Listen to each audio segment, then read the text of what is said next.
మహాభారతంలోని 6వ పర్వం భీష్మ పర్వం కురుక్షేత్ర మహాయుద్ధానికి నిజమైన ఆరంభదశ.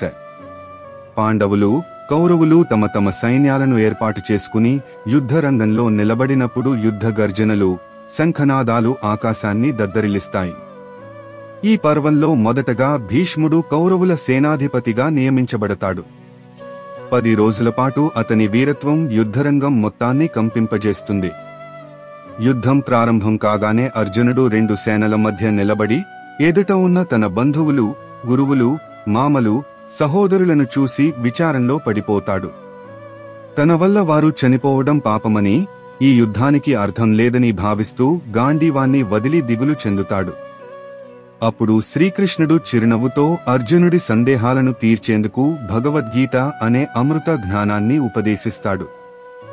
ఆత్మ అమరత్వం, కర్తవ్యపరమైన యుద్ధం, నిష్కామ కర్మ, భక్తి, జ్ఞాన, కర్మ మార్గాలు, దేవునికి శరణాగతి వంటి శాశ్వత సత్యాలను కృష్ణుడు అర్జునునికి బోధిస్తాడు. గీతా ఉపదేశం మధ్యలో కృష్ణుడు చెప్తున్న విశ్వస్వరూప మహిమను అర్జునుడు ప్రత్యక్షంగా చూడాలని అనుకుంటాడు. నాకు నీ విశ్వరూపాన్ని చూపించు అని అర్జునుడు కోరుతాడు.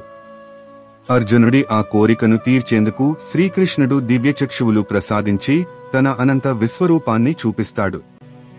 అనేక ముఖాలు, అనేక దేహాలు, సూర్య, అగ్ని కాంతులను మించిన వెలుగు, కాలరూపంలో సర్వలోకాలను తనలోకి లాగుకుంటూ ఉన్న మహోన్నత దృశ్యం చూసి అర్జునుడు భయభక్తులతో కరిగిపోతాడు.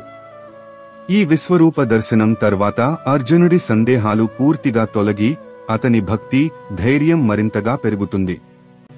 ఈ ఉపదేశంతో అర్జునుడు ధైర్యం తెచ్చుకుని యుద్ధానికి సిద్ధమవుతాడు.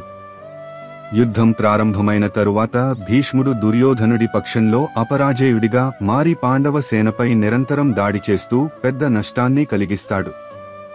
అతని బాణాలు వర్షంలా కురుస్తూ అర్జునుడి కూడా పెద్ద సవాలుగా నిలుస్తాయి. పాండవులు, ప్రత్యేకంగా ద్రౌపది పుత్రులు, పాంచాలులు, ఉప పాండవులు తీవ్రంగా ఇబ్బందులు పడతారు. యుద్ధం 10వ రోజుకు చేరేసరికి పాండవులు భీష్ముని సంహారం తప్ప యుద్ధం ముందుకు సాగదని గ్రహిస్తూ ఉపాయం కోసం కృష్ణుని దగ్గరకు వెడతారు.